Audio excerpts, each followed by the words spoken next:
What's up, Rangers? RedRangerDrew here, and welcome to the Haunting Hour. The darkest time in all of history is here. And not because of COVID. It's Halloween, the most horrifying time of the year, and I will be talking about the most horrific card game ever to be created by man, Yugioh. Yeah, I know what you're thinking. Freaking Yugioh. How freaking scary can Yugioh be? And shut up, Steve! Yugioh, created by Kazuki Takahashi, as a horror manga about games that eventually became about card games. Most of these cards are pretty horrific if you actually look at them directly enough. But this game has created one cool-ass archetypes that I hope I see at some convention, well, as a cosplayer. So, time to check out some new costume ideas and look at my top 5 archetypes in Yu-Gi-Oh! First, let's set up some rules here. Rule number 1. These decks are not considerably competitive in any sort of form. These decks are not meta.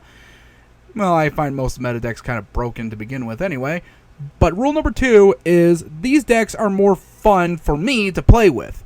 Like, I am not spoiling, sorry. Yeah, you gotta watch the rest of the list there. It's judged on fun factor and my nostalgia of the archetype. So, let's get started. Aha, you thought Dark Magician was going to be on this list, but it was I, Anamant! Okay, since we got the necessary JoJo references out of the way, let's actually talk about why I like Anamant. Overall, this is actually one of the few decks in Yu-Gi-Oh! That actually works like it does in the anime. Unlike the other decks in Yu-Gi-Oh! Where basically they just work if you believe in the heart of the cards and all that BS. Overall, if you stack it right, it can actually run like it does in the anime. Basically summoning a bunch of Anamants, then bringing out number 39, Utopia, then Utopia Ray Victory. So yeah, this is kind of the reason why I like this deck, and overall, if I do see this cosplayer, I may confuse you as a JoJo cosplayer. It doesn't help that most of their cards actually do look like they belong in JoJo. Alright, it's time for the big boys, or as they most commonly known as, Super Heavy Samurai! Man, the Super Heavy Samurai deck is utterly fun. Along with their no spell cards allowed playstyle, down to its freaking art style. And along with my favorite card of the Super Heavy Samurai Big Ben K. Or as I like to call them, Super Heavy Samurai Big Dick Energy. But these cards also had a very memorable duelist in the anime, Gon. Or whatever he's called in the Japanese. I don't really watch subs. But overall, yeah, I gotta admit, this deck was fairly memorable, and I was like, I gotta try this deck out as soon as I saw this in the anime. And it's like, okay, tried it out, and I absolutely fell in love with this deck. And yeah, I gotta admit, this deck actually has some really great cards in it. I also use the deck against Mirror Force players. And you know who you are. Okay, I'm going to do a minor spoiler. This is going to be the only non-anime deck on the list, and its name is Noble Knights. I gotta admit, Noble Knights I kind of like playing due to their equip spells, the Noble Arms.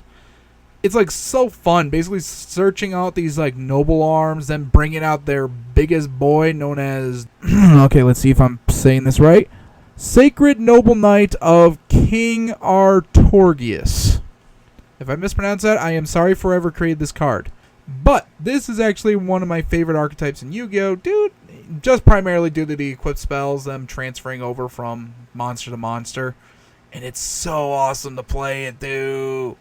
Not to mention, I kind of like the one synchro monster within this deck. It's kind of alright. But overall, number 3, mid-tier.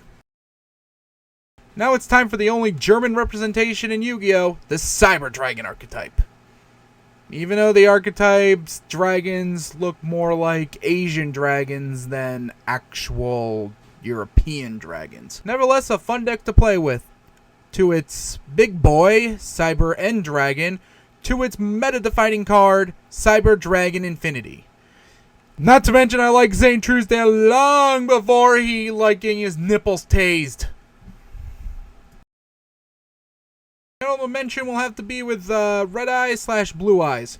Because, well, as much as I like these archetypes, I never really had the same connection as Elemental Heroes. And I never really started with the original series. I started with GX. I know what you're about to say. GX, isn't that the crappy one that happened right before the cool one known as 5Ds? And I gotta say, shut the fuck up, Steve.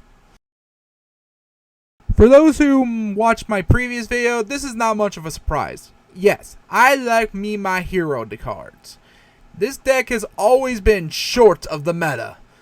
But I like it due to the many flavors, from the Elemental Heroes to the Destiny Heroes, to the Masked to the Extra. This deck has many ways to play pure, just with the cards available right now. Alright, that's the video. Next time, I will be reviewing a series in 10 words or less. If you want to see what I'm reviewing, hit that subscribe button, use that like button super move, and thanks for watching.